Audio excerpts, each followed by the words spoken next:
Hello guys, old Scott Tucky Hillbilly. How you guys doing? I'm doing a little video here on a gun that's my wife's. It's a Winchester Model 190. I've showed it before. Let me see. I've got so much crap here on my bench. We might be able to get through. Here's of course the stock. It's got a little dot on it for little semi-automatic. Holds 15 shells and the 2 magazines. Sorry guys, I don't have much room in here. It was a cheap Winchester semi-automatic, probably trying to compete with the Marlin Model 60. To me, the Marlin Model 60 was a hell of a lot better gun. I think they sold these to Sears under the Ted Williams line of firearms. I think I had one, I think it was Model 3T or something like that. Some of you guys might correct me on that. But I know this was sold under the Ted Williams brand through Sears. They also sold them in 22 Magnums. There's been a problem with these. There's like a castle nut in a way when you take all this crap off the stock. Here, that the like a barrel nut in a way gets loose. You got to tighten that up. A lot of people have had poor accuracy because of that.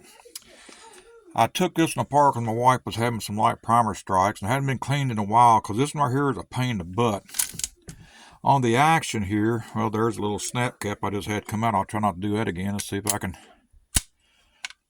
I was going to try to show you the trigger pull. Okay, I'm going to leave it like that. Anyway, I got some new stainless steel snap caps to show you guys. They're not wanting a chamber in that little pup very good for some reason. I'm going to do one pull. When you take the pin out here, I'm not going to do it because YouTube's gets a little pissy about that. One little pin here, the whole trigger housing comes out. Then your bolt comes out. And of course, your recoil spring gets all compressed in this area right here.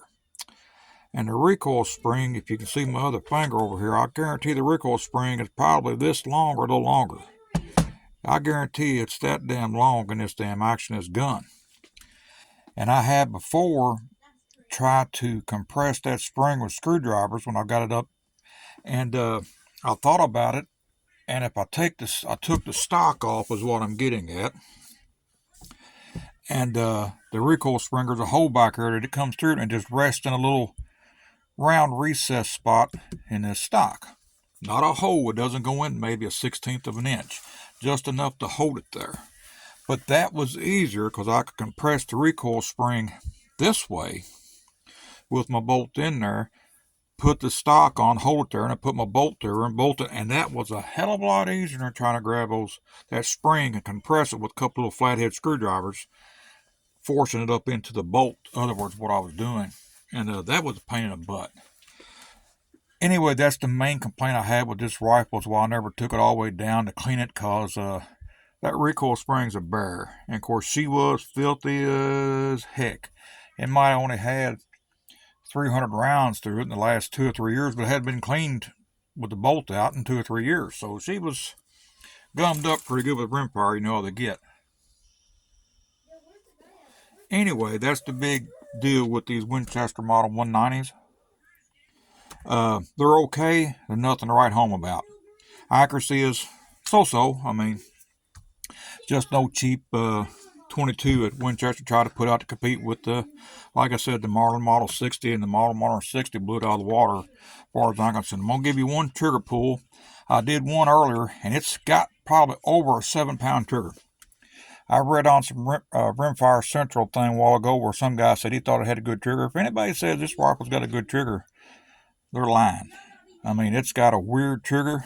It's kind of hinged where it comes up. If you see my finger, comes up like that.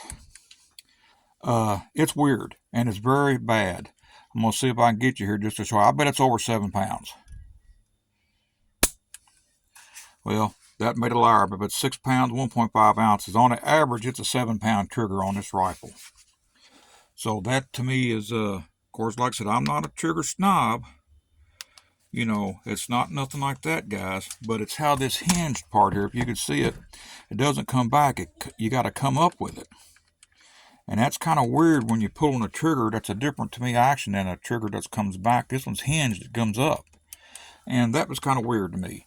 Like I said, these little snap caps, I was having trouble. I just bought these off somewhere. They're little stainless steel ones, and they didn't want to, I don't know, I just didn't want to work too good on that. Worked good on a lot of my other guns, but this one right here just not wanting to feed in there right. But anyway, guys, I'll let you know if any of you guys have any Winchester 190s. That might be an easier way to get that painted recoil spring in there. I took the stock off and shoved it in that way. And that was easier than doing it with the bolt end and trying to compress that spring with some screwdrivers. Anyway, guys, just thought I'd let you see it. Old Hillbilly loves you. God bless. Talk to you later.